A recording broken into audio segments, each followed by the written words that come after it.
What's up, everyone? Welcome to today's video. Welcome to the Gamer Dad channel. Thank you very much for tuning in. So it's been a few months since Elden Ring was released, somewhere around the 3-month mark or 4-month mark, whatever it is you want to call it, since it released at the end of February. I'm going with that direction. And one of the really cool things is right now in the gaming scene, there still has not been a contender that will battle against Elden Ring for pretty much domination in terms of raving across the internet and making a lot of waves.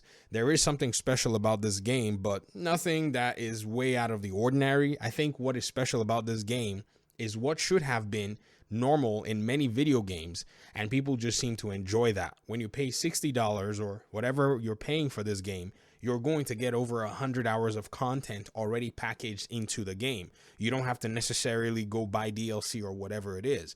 But don't get me wrong, I'm not oblivious to the fact that there are the possibilities of two games that will seem to be very huge contenders. And I'm not talking about Call of Duty. Call of Duty is in a whole category of its own. There's another game that usually challenges Call of Duty, and that's maybe Red Dead Redemption, or maybe another GTA game will probably come in and eat like 5 to 7 years of Call of Duty games. We get it. I'm looking at, say, maybe other RPGs, and that'll probably be God of War and possibly the Hogwarts Legacy game. Now, with these two titles on the horizon, one thing that we all kind of know is that the God of War game already has a strong player base, a strong fandom that really does go with it. There's no doubt that those of us who played the first game and enjoyed it are looking forward to the second game. It's a thing where many people are just waiting for the studio, Sony Santa Monica, to make an announcement. In fact, there have been some leaks here and there. There have also been some hints that something will probably be coming soon, and that game is more than likely going to receive an announcement for this year. The only thing that I think might not necessarily pan out is if they look at, say, the window that the game is probably going to be released and they go ahead and change their minds. So keep in mind one thing. If you guys remember in 2018, there's an interview, and I don't remember where it was, Cory Barlog, who was the creative director of the God of War 2018 game at that time. He's right now a studio head. He's in a different position, and he's taking a break from directing and let someone else direct this new game. He said the reason he chose his release window in 2018 for April was because he did not want to share a slot with another Call of Duty game. I think it was a Black Ops game or something that came out around that time, and he wanted to take a slot where there was not necessarily a lot of crowding, and I think he decided to go for the April release date. I think it was April. Somebody correct me in the comment section. So if God of War Ragnarok is actually scheduled as the Call of Duty game, there's a likelihood that they might make a decision to probably shift it into a kind of a small window like January.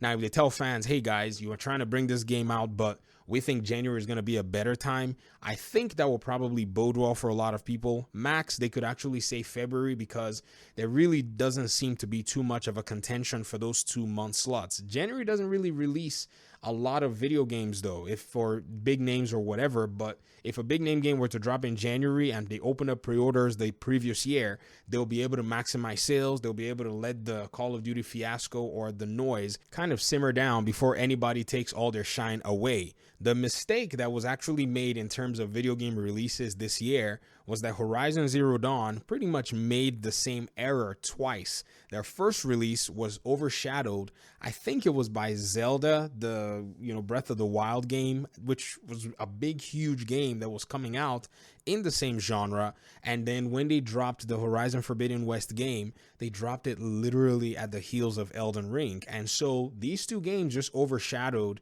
the publicity that their game could have gotten. And so I wish they had probably chosen a different window, maybe an earlier window or a later window from Elden Ring.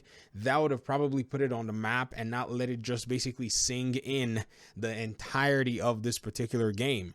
And I think with Cory Barlog and the God of War team, they're probably trying to ensure that they're able to dodge that bullet to maximize a lot of sales. Sometimes it's not always about how good your game is. Sometimes it's releasing your game at the right time. And I think this might be the ploy that the developers are taking, including possibly maybe finishing the game, because we haven't heard anything about the game going gold or whatever, which is something that they usually announce. We've seen some studios within the Sony ecosystem talk about their games going gold, or even other companies. And so this is probably something that I believe the developers are going to want to do in order for them to be able to generate some hype, generate some publicity, publicity, and maybe even continue to sell more copies in terms of pre-orders and all of the above. But it's really interesting, and for those of you who are keeping an ear to the ground, I'll try my best to bring up a few more tidbits from time to time. One of the more recent, I would say, developments surrounding the game was Cory Barlog, where he pretty much went ahead and just said, "Stay calm, boy." This was basically a tweet where he just wanted to let people know that, in a sense, they're still looking towards the game. A lot of people are really eager, anxious, because there is a story that in the very first game ended with a cliffhanger, if you guys realize. And so that's one of the things that really does make the build-up for the second game super huge.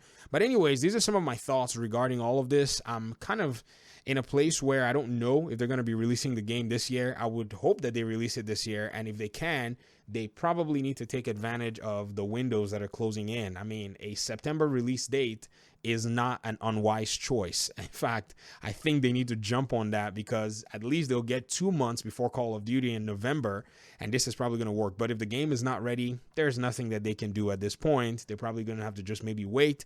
And if Sony says bring the game out on top of Call of Duty, which I doubt that they're probably going to do, then we're going to be getting the game this year. But more than likely, I think the game is probably going to be coming out next year. But these are my thoughts. I'd love to hear what you think in the comment section. Thanks very much for watching the video. Hopefully we'll talk very soon. Peace out.